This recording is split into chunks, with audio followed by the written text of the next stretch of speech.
ஏன்னா என் ஜாதகப்படி இருக்குது 45 வயசில் நீ வந்து சைரன் வச்ச வண்டியிலலாம் போவேன்னு எங்கள் ஐயா எழுதி வச்சுட்டு போயிருக்காரு. அவர் ஜாதகம் அப்போ பார்த்தது அப்படியே நடக்குது. இன்னுமா 45 ஆகல? 45 தான் போ. அப்போ அந்த சைரன் வச்ச வண்டி அதைத்தான் தேடுறேன், கிடைக்கல. நான் 3 மாதம் இருக்கு. இளம் தாத்தா சார், கமல் சார்ட்ட சொன்னேன், இளம் தாத்தா சார் அப்படின்னு. ஐயோ, நான் போய் உட்காந்தேன்னா பொழுது போகிறது தெரியாது. மூஞ்சியில் தூக்குனோடனே உச்சா போகிறதும் கக்கா போகிறதும், அது விளையாட விளையாட்டு, அது அப்படியே நம்ம ஜீன் உரிச்சு வச்சிருக்கு. டமுக்கு டக்குடின்னா இங்கேருந்து அங்கே தவிர, அங்கேருந்து இங்கே தவிர புதிய கரகாட்ட கோஷ்டியாக வந்துருக்கான் போல. கண்ணு இமைக்காமல் இருக்கான்ப்பா. 10 நிமிஷம் கண்ணு இமைக்காமல் யார் சொன்னாலும் காதில் பொழிச்சுன்னு முத்தம் கொடுத்தா கூட அப்படிங்கும்ல குழந்தைங்க, அதெல்லாம் கிடையாது. அவ்வளோ ஷார்ப்பாக பார்க்குறேன். அதனால் அவன் கொஞ்சம் பேச கற்றுக்கிட்டதுக்கப்புறம் தம்பி மாதவன் அந்த கேரக்டர் மாதிரி அவனை பேச ட்ரைனிங் கொடுத்து கண் இமைக்காமல் அந்த டைலாக் பேசி அதை தான் ஃபஸ்ட்டு அவனை பெருசாக ப்ரமோட் பண்ணி வச்சுருக்கேன். கேப்டன் மாதிரி நான் பேசிகிட்டு இருக்கேன். கேப்டன் கூட இருக்கு மீச முருகேசன், டைமண்ட் பாபு, பிஆர்ஓ வீட்டுக்கு வந்துட்டாங்க. கேப்டன் வீட்டுக்கு வர சொன்னார். என்ன எதுக்கு வர சொன்னார்? வாங்க, கூப்பிட்டா அவர் என்ன சொல்கிறாரோ கேட்டு வாங்க. அந்த தம்பி நல்லா பண்ணுது, அற்புதமாக டான்ஸ் ஆடுறான், என்னைய மாதிரி பண்ணுறான், கொஞ்சம் ஓவராக பண்ண வேணான்னு பண்ணி சொல்லுங்கள். அது மட்டும்தான். அவனுடைய ரசிகன் நான் சொல்லுங்கள். அதுக்கப்புறம் அவருடைய இறக்கம் தருவாயில் அவர் முன்னாடியே பெர்ஃபார்ம் பண்ணி என் கையை பிடிச்சிக்கிட்டு அப்படி நெஞ்சில் வச்சுக்கிட்டாரு. என் கண்ணில் தாரையாக கண்ணீர் கொட்டுது. விஜய் டிவியில் ஒரு ஷோ பண்ணிட்டு முக்கியமான ஆளை ஒருத்தர் உங்கள்கிட்ட பேசணுன்றாரு அப்படின்னு. யாருங்க பேசு அப்படின்னாரு. நான் தான் கமல்ஹாசன் பேசுகிறேன் சார். எனக்கு மெயின் நாக்கு உள்நாக்கு சார். சொல்லுங்கள் சார். ஐயா சொன்னாங்க, நீங்கள் மேலே பிளவு பற்றா இருக்கீங்கன்னு. நீங்கள் ஒரு கலைவன் தெரியுமா உங்களுக்கு? கலைவன் தான் யாருன்னு தெரியுமா? தெரியாது சார். தான் குருவை பார்க்காமே குருவை மாதிரி பாவிச்சு அவரை பார்த்து இம்ப்ரெஸ் ஆகி அவர் பண்ணுறதெல்லாம் வச்சு பண்ணுறதெல்லாம் அதான் கலைவன்.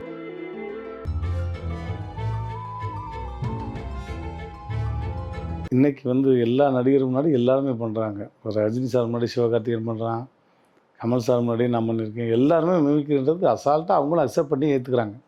அப்போ அப்படி கிடையாது. நம்ம ஆரம்பிச்ச டயத்தில் கேப்டன் மாதிரி நான் பேசிகிட்டு இருக்கேன்.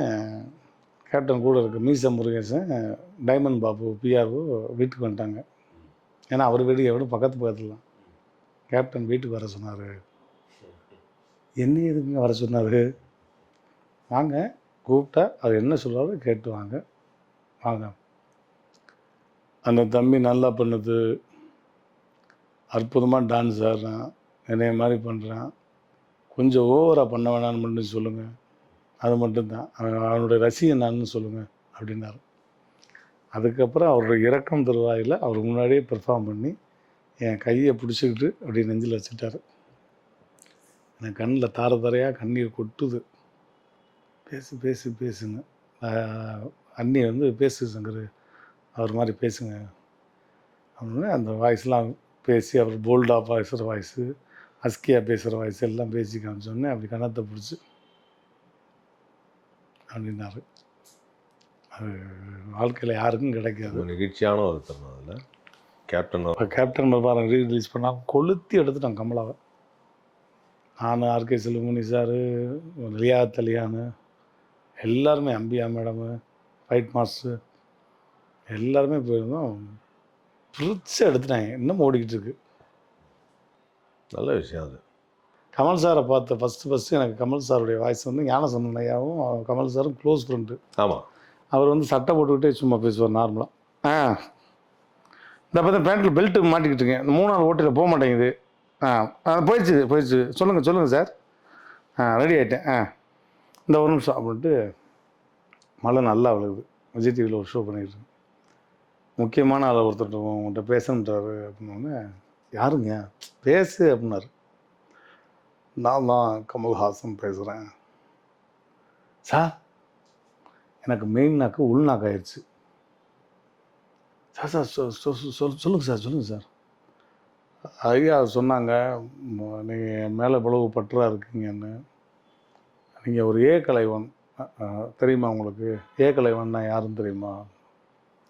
தெரியாது சார். தான் குருவை பார்க்காமே குருவை மாதிரி பாவிச்சு அவரை பார்த்து பார்த்து பார்த்து இம்ப்ரெஸ் ஆகி அவர் பண்ணுறதெல்லாம் வச்சு பண்ணுறதெல்லாம் அதான் ஏ கலைவன். நீங்கள் ஒரு சுயம்பு, யார் பின்புலம் இல்லாமல் வந்திருக்கீங்க ஐயா சொன்னார். ரொம்ப சந்தோஷம், கூடிய விரைவில் பார்ப்போம் அப்படின்னு வச்சிட்டார்.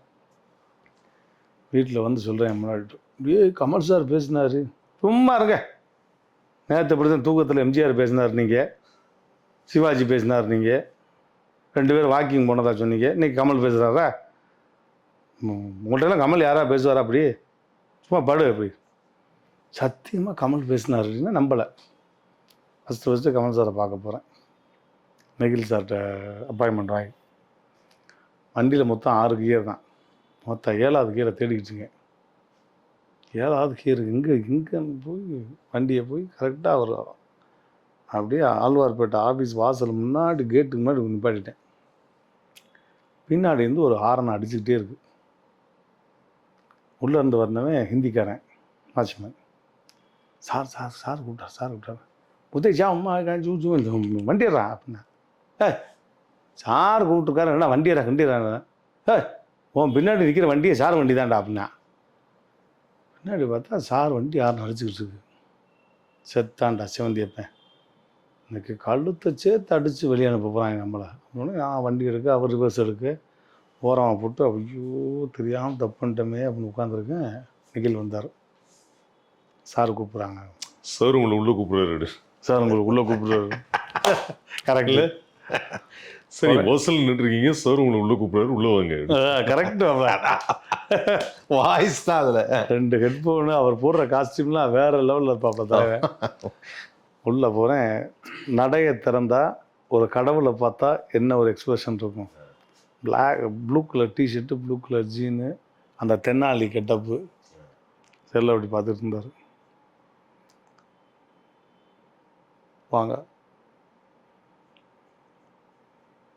போய் காலில் வந்து ஒரு நிமிஷம் போயிட்டு வந்தோன்னே மிமிக்ரிலாம் பண்ணுறேன் சார் விஜய் டிவியில். விகட கவின்னு நான் ஒரு படம் பண்ணியிருக்கேன், ஞாபகம் இருக்கா? அவர்கள் படத்தில் அதில் வந்து ஸ்டிக்கில் வச்சு எப்படி பண்ணேன்றது என்கிட்ட சொல்லி காமிச்சார். அந்த ஸ்டிக் அப்படி வாயில் வச்சு அப்படியே பேசி பழகணும். 6 மாதம் ட்ரெயின் பண்ணி இதை பண்ணிங்கன்னா உலகத்தில் உங்களை அடிச்சுக்க ஆளே கிடையாது, உலகம் ஃபுல்லாக சுற்றுவீங்க. வென்ட்ரலாக்கிசம். அதை ஃபஸ்ட்டு என்கிட்ட கேட்டார். வென்ட்ரலாக்கிசம்னா என்னன்னு தெரியுமான்னு. வென்ட்ரலாக்கிசமா அப்படி ஒரு சிம்மு நம்ம எங்கே பார்த்துருக்கோம் இன்னும் இப்படி முழித்தேன். நான் முழிக்கிறதுல இவர் தெரிஞ்சுக்கிட்டார். இந்த பொம்மையெல்லாம் வச்சுக்கிட்டு பண்ணுவாங்க தெரியுமா? தெரியும் சார்னு. நம்ம வந்து இங்கிலீஷ் தெரியாது லூஸ் பண்ணுறதை அப்பயே கண்டுபிடிச்சிட்டாரு. அப்போ அதை சொல்லி கொடுத்தாரு. சொல்லி கொடுத்துட்டு நானும் வெளியே வந்துட்டு ஃபோட்டோ எடுக்கலை. ஆத்தாடி இவ்வளோ தூரம் போய் ஃபோட்டோ எடுக்கலையே, நான் என்ன செய்வேன் அப்படின்னு திரும்ப பழைய வழி கூப்பிட்டேன். ஸ்னேகா மேடம் உள்ளே வந்து ஒரு மீட்டிங்கில் உட்காந்துருக்காங்க. திரும்ப என்ன ரோபோ எப்படி என்ன ரோபோ? இல்லை நிகில் இன்னும் ரோபோ எதுக்கு இப்போ மறுபடியும் உள்ள இல்லை சார் ஃபோட்டோ எடுக்க மறந்துட்டேனே. என்ன ரோபோ? சரி இருங்க அப்படின்னே அவர் நான் போனோம் பார்த்தா ஃபோட்டோ எடுக்கணும். ஃபோட்டோ எடுக்காமல் எதுக்கு உள்ள வந்தீங்க நீங்கள் எங்கேயாவது வாய்ஸ் பேசு. அவருக்கு சூப்பராக இருக்குது. நான் இங்கே இருக்கேன், இப்போ நம்ம கேட்டுக்கு வெளியே அவர் ஹாலில் அங்கே நிற்கிறார். நல்லா கேட்டுக்க. நான் நிகில்கிட்ட சொல்கிறேன், அண்ணே இழுப்பு கட்டி பிடிச்ச மாதிரி ஒரு ஃபோட்டோ, தோளில் கை போட்டு ஒரு ஃபோட்டோன்னு. அவர் அங்கே இருக்கார். எடுத்துக்கலாம் இந்த வரேன். இந்த வரேண்ணா. இவ்வளோ அஸ்கி வாய்ஸில் பேசுகிறது கூட பாடி லாங்குவேஜில் நோட் பண்ணுற தலைவன்னா அப்போ என்ன? அப்புறம் வந்து திரும்ப எடுத்து எல்லாம் கட்டி பிடிச்சி அங்கே ஆரம்பித்த பயணம். பட் ஆனால் நீ வந்து ஒரு டைஹார்ட் ஃபேன் ஆஃப் கமல்ஹாசன். ஆக்சுவலாக என்னன்னா எந்த ஒரு ஆக்டரும் வந்து அக்னாலேஜ் பண்ணுறதுன்னு ஒன்று இருக்குது. எல்லா ஃபேன்ஸோடையும் ஃபோட்டோ எடுப்பாங்க, ஆனால் அது உண்மையிலேயே ஆத்மார்த்தமாக ரசித்தவங்களுக்குன்னு ஒரு பெரிய கொடுப்பனை உண்டு. அது இந்த முத்தம் வந்து அந்த முத்தமே சொல்லிடும். கரெக்டு.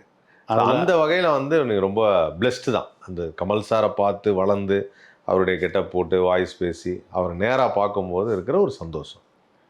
அதில் அவர் கட்டி பிடிச்சி அந்த முத்தம் கொடுத்த இடத்துலாம் நான் கமல் சார் முத்தம் கொடுத்த இடத்துலாம் நான் பார்த்தே இல்லை.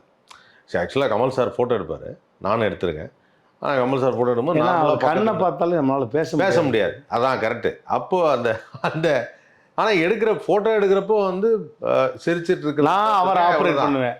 ஆ அப்பா இங்கே வாங்க, கையை கொடுங்கப்பா, எடுத்துட்டீங்களா, அப்பா கட்டி கண்ணத்தோட கண்ணை தருங்கப்பா, சரிங்கப்பா, என்னைய பாருங்கப்பா, இப்படிலாம் ஒரு மேரேஜ் ரிசப்ஷன் மாதிரி அவர் யூஸ் பண்ணுவேன். அதில் வந்து ரொம்ப. ஆனால் என்னன்னா அவரை சந்திக்கிறதுக்கு முன்னாடியே நீங்கள் வந்து ஒரு டைஹார்ட் ஃபேனோட பிறந்த நாளைக்கு போஸ்ட் அடிக்கிறது அந்த மாதிரி இன்னைக்கு வரைக்கும் பாலாபிஷேகம் வந்து இப்போ எல்லா படத்தையும் ரீரிலீஸ் பண்ணுறது, கமலா தேட்டர் வந்து சமீபத்தில் குணாக்கு பாலாபிஷேகம் பண்ணி சூப்பரான மேட்ரு. ஏன்னா குணா நீங்கள் சொல்லி தான் நான் வந்து படத்தை பார்த்தேன். அப்போ தேட்டரில் வந்து நான் வந்து ஒரு சூப்பர் ஸ்டாரோட தீவிர ஃபேன். ஆமாம் ஆமாம். ஸோ அதனால் நான் வந்து தளபதி பார்த்தேன், குணாவை தேட்டரில் பார்க்கல அப்போது. அதுக்கப்புறம் கொஞ்ச நாள் கழிச்சு டிவியில் தான் பார்த்தேன். ஆனால் அந்த எக்ஸ்பீரியன்ஸே எனக்கு புதுசாக இருந்தது. கமலா தேட்டரில் வந்து இதெல்லாம் அந்த படம் பார்க்குறப்போ அந்த உண்டான காதல் இங்கே அப்படின்னு சொல்லிட்டு அந்த மனிதர் உணர்ந்து உள்ள மனிதர் ஸ்டேஜில் நீ ஏறி அப்படியெல்லாம் ஒரு கலாட்டா பண்ணி அப்படி ரசிகர்கள் அந்த இதெல்லாம் ஆரத்தி எடுத்து இது பண்ணுறது இருக்குல்ல, அதை வந்து நான் ரொம்ப அழகாக ஃபீல் பண்ணேன். சரி, ஒரு டைஹார்ட் ஃபேன் ஆஃப் ஒரு நடிகன் ஆனதுக்கப்புறம். ஆமாம், அது இன்னும் சிறப்பான விஷயம். ஒரு ஃபேனாக இருந்து செய்கிறதுங்கிறது மொமெண்ட்டு. அது வேறு எந்த நடிகரும் இப்போ பண்ணுறதில்ல. இப்போ எல்லாருக்குமே இப்போ ஜீவா இருக்கார், சூப்பர் ஸ்டாருடைய ஃபேனு நிறைய பேர் இருக்காங்க. மணிகண்டன் வந்து diehard fan, Kamal sir, Siddharth diehard fan. இருந்தாலும் நம்ம வந்து பாலாபிஷேகம் பண்ணி அந்த பழைய எக்ஸ்பீரியன்ஸ் ஃபேன் பாய் மூமெண்ட் என்னன்றதை அங்கே நம்ம காமிச்சிடுவோம். அதனால தான் விரும்பாண்டி ரீரிலீஸ் பண்ணோம். குணா, இப்போ வேட்டையாடு விளையாடு, 3 நாள் திருவிழா. ஒரு நாளைக்கு தாரதப்பட்டு, ஒரு நாளைக்கு மேலதான், ஒரு நாளைக்கு வந்து டிஜே, அப்படி. அதுக்கப்புறம் என் பொண்ணு கல்யாணத்துக்கு சிதம்பரத்தில் இருக்கார் அவர் மீட்டிங்கில். எனக்காக கிளம்பி வந்து இருந்து பொறுமையாக பேசி எல்லாத்துக்கும் சைன் பண்ணி கொடுத்துட்டு, அப்போ வந்து மூர்த்தி சொல்கிறார், வெடி போட்டுறாங்க, மாடுகளை போட்டுறாங்க, அவருக்கு ரொம்ப கொஞ்சம் வீசிங் ப்ராப்ளம்லாம் இருக்குது, அதனால் அதை போட்டுறாங்க.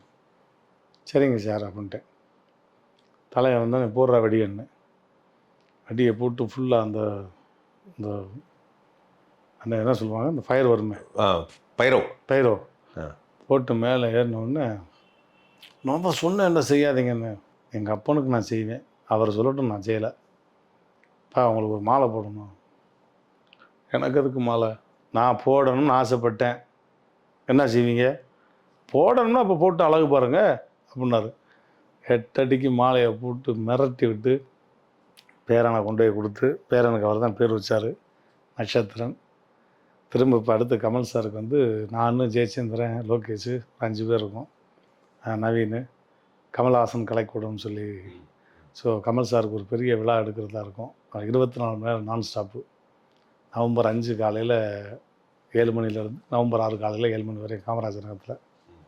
ஸோ அதுக்காக நாளை கழிச்சு அப்பாயின்மெண்ட் கொடுத்துருக்காரு. மகேந்திரன் சார்கிட்ட கேட்டிருக்கு, 14ஆம் தேதி வந்தோடனே கூப்பிடுங்க, மீட்டிங் உட்காருங்க, பேசுங்க, அப்புறம் ரெடி பண்ணிக்கோங்க ஷோவை அப்படின்னு. இல்லை, உண்மையிலே ரொம்ப சிறப்பான விஷயம் தான். ஆக்சுவலாக என்னன்னா, கமல் சார் வந்து நான் பார்த்து ரொம்ப ஸ்ட்ரிக்டாக தான் இருப்பார். பேசும்போதும் சரி ரொம்ப ஸ்ட்ரிக்டாக இருப்பார். ரொம்ப நிறைய தாட் ப்ராசஸ் ஓடிட்டே இருக்கும். நான் எப்படி பார்த்த கமல் சார்னா, நான் வந்து கடவுளாக தான் பார்ப்பேன். ஆண்டவர்னால் அது ஒரே ஆள் கமல்ஹாசன் தான். தக் லைஃப் முடியுது, ஆடியோ லான்ச்சு, கூட்டம்னா கூட்டம், கட்டி கூட்டம், அடங்கலை பவுன்சர்ஸு. நான் தூரத்தில் நிற்கிறேன், பொண்ணு கூட பேசிக்கிட்டு இருந்தா ஸ்ருதிஹாசனோட. என்னை பார்த்தோன்னே இங்கே வாங்க அப்படின்னாரு. கூட்டத்தை விலகிடுப்பேன். காஸ்டியூம் நல்லா இருந்ததா, நல்லா பேசினேண்ணா. என்னப்பா ஃபோட்டோவில் காமிக்கும்போது உங்கள் ஃப்ரேம் வரும்போது ஒரு எக்ஸ்ப்ரெஷன் கொடுக்குறீங்க, சிவப்பு கலர், பச்சை கலர், மஞ்சள் கலர்னு எல்இடியில் ரசித்தேன்ப்பா, எந்திரிச்சு விசிலடித்த ஒரே ஆள் நான் தான்ப்பா. நல்லா பேசினேண்ணா. இப்போ நீ உங்களுக்கு வந்தாலே வச்சுக்கிட்டே இருப்பேன், அவர் பேசினேன்னா என்னன்னு சொல்கிறது. அப்படியா? இல்லை, நான் உங்கள்கிட்ட கேட்கணும், அதுக்காக தான் கேட்டேன்னு என்னை கூப்பிட்டு கேட்டு, பழையபடி கட்டிப்பிடி வைத்தியம்ப்பா, ஒரு கட்டிப்பிடி வைத்தியம் போட்டு அப்போ எல்லார்ட்டையும் மைக் கொடுத்துட்டு வந்தாங்க. கமல் சாரை பற்றி ஒவ்வொரு விஷயம் சொல்லுங்கன்னு. மேலே விஜய் தான் ஆங்கர் பண்ணிக்கிட்டு இருந்தான். விசில் அடித்தேன். முதல்ல மைக்கை ஏன்ட்டா கூட கொடுக்க சொல்கிறா லூசு பையலே அப்படின்னு. எல்லா ஆர்டிஸ்ட்டும் ஒன்று சொன்னாங்க, கமல் இஸ் லெஜெண்டு, கமல் துரோணாச்சாரியார், இந்தியன் சினிமாவுடைய ப்ரைடு அப்படின்னா. என்கிட்ட மைக் வந்துச்சு. நாங்கள் ஆண்டவர் கமல்ஹாசனை நேசிப்பவர்களில் 24 மணி நேரம் சுவாசிப்பவர்களா அடிச்சான் கிளாப்ஸு. தெருக்கு இப்படி வெட்டி பார்த்தாரு. அண்ணப்பா அண்ணா சொன்னேன் இல்லை. அது ஒரு பெரிய சந்தோஷமான ஒரு விஷயம். அது சினிமாவில் ஒரு மொமெண்டம். கட் பண்ணால் அடுத்த நாள் விஜய் டிவியில் குழந்த மாதிரி மாறி இந்த குழந்தைங்களோட டான்ஸ் ஆடி ஸ்டேஜில் உட்காந்துட்டு கால் ஆட்டிக்கிட்டு பச்சை பிள்ளை மாதிரி எப்படி எந்திரிப்பார்னு யோசித்தேன். நானே எந்திரிக்கிறேன்னா கையை ஊண்டி கரணை ஊண்டி அப்படி ஊண்டி தான் எந்திரிக்கிறோம். இந்த மனுஷன் எப்படா எந்திரிப்பார்? கையை ஊண்டி எந்திரிப்பாரா, யாரா கை கொடுத்து எந்திரிப்பாரா, இவர் இமேஜை எப்படி இது பண்ண போகிறாருன்னு யோசித்தேன். அந்த குழந்தை போனவுடனே ஒரு ரொட்டேட் அடித்தார் பாரு ஸ்டேஜில், அடித்து அப்படி நின்னார். மிரண்டேன். என்ன எனர்ஜி! இப்போ இத்தனை பேர் பார்க்குறேன்றப்ப நம்ம எப்படி எந்திரிக்கணும், எப்படி உட்காரணும். குழந்தைனா குழந்தையா மாறி என் ஜோடி மஞ்சள் குருவிக்கு ஆடினவங்க நான் பூசணிக்கெல்லாம் எடுத்துகிட்டு வந்துட்டேன். கலவரம் பண்ணி விட்டலாம்னு இந்த ப்ரொடக்ஷனில் லூசு பிள்ளை லேட் பண்ணி விட்டாங்க பூசணிக்காவை. இல்லைன்னா அங்கேயும் உடச்சி தலைவனுக்கு சுற்றி பெரிய அட்ராசிட்டி பண்ணிடுவேன். நம்ம பண்ணுற எல்லா அட்ராசிட்டியும் அவருக்கு ஃபோட்டோ போயிடும், வீடியோ போயிடும். தேட்டரில் வெடிக்கிறது, கொளுத்துறது, கேஸ் இந்தியனுக்கெலாம் உள்ள கேஸ் 2 தேட்டரும் ஷோ எடுத்துட்டேன். கேஸை ஃபுல்லாக அடித்து ஆரத்தி எடுத்து ஒவ்வொரு பாட்டும் 5 தடவை தான். கத்தார்லாம் 5 தடவை போட்டேன். கத்தாரில் கதரை விட்டோம் ஆண்டவரேன்னு போட்டேன். உள்ளே போனவுடனே முதுகில் பொள்ளுச்சுன்னு வச்சார் ஒரு அடி. என்னப்பா என்ன கத்தார்லாம் போய் அப்படி தான் பண்ணுவேன். அடுத்து தேட்டரை கொளுத்துவேன், கேஸ் பார்ப்பேன். உள்ளே போனால் என்னை வெளியிடுங்க. இப்போ வர்ற நடிகருக்கெல்லாம் பண்ணிக்கிட்டு இருக்கேன். உங்களுக்கு பண்ணாமல் யாருக்கு பண்ணுறது? நாங்கள் எங்களையெல்லாம் அதெல்லாம் கண்ட்ரோல் பண்ணாதீங்க. என்னை உலக நாயகன் கூப்பிடக்கூடாது. கூப்பிடல. வெள்ளி விழா நாயகன், வெள்ளி விழா நாயகனில் விண்வெளி நாயகன். நாங்கள் அப்படி கூப்பிட்டு போகிறோம்.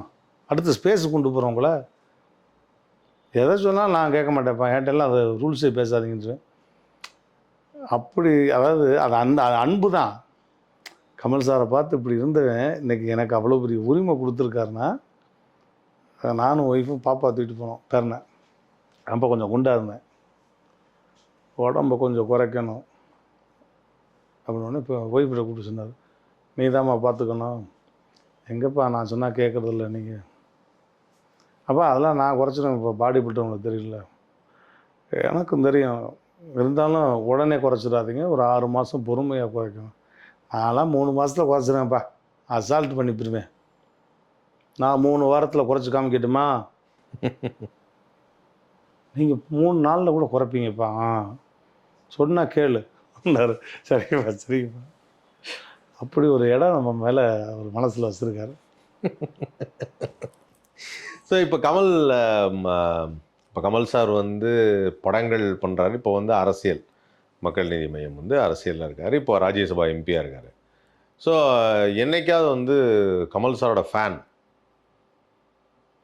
ஒரு டைஹார்ட் ஃபேன் அப்படிங்கிறதுனால அவருடைய அரசியல் பயணத்துலையும் தொடரணும் அப்படிங்கிறது ரோபோவுடைய எண்ணமாக இருக்குமா?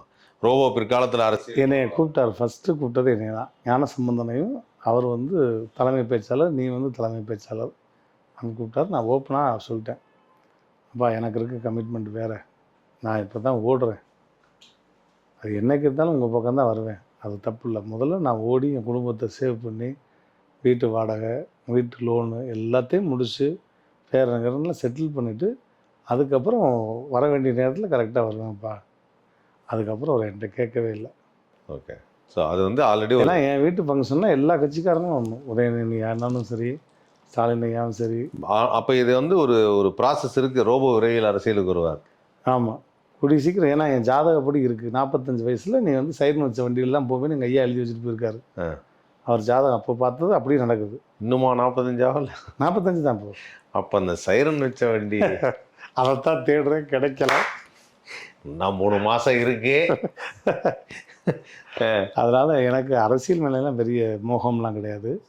உதயநிதி அண்ணன் வந்து இப்போ ஃபோன் பண்ணாலும் எடுப்பார். தொல் திருமாவளவன் ஐயாவாக இருக்கட்டும், சீமானன் ஐயாவாக இருக்கட்டும், வைகோவாக இருக்கட்டும், அன்புமணிதாஸ் ஐயாவாக இருக்கட்டும், யாராக இருந்தாலும் என் வீட்டு ஃபங்க்ஷனுக்கு எல்லோரும் வந்தாங்க.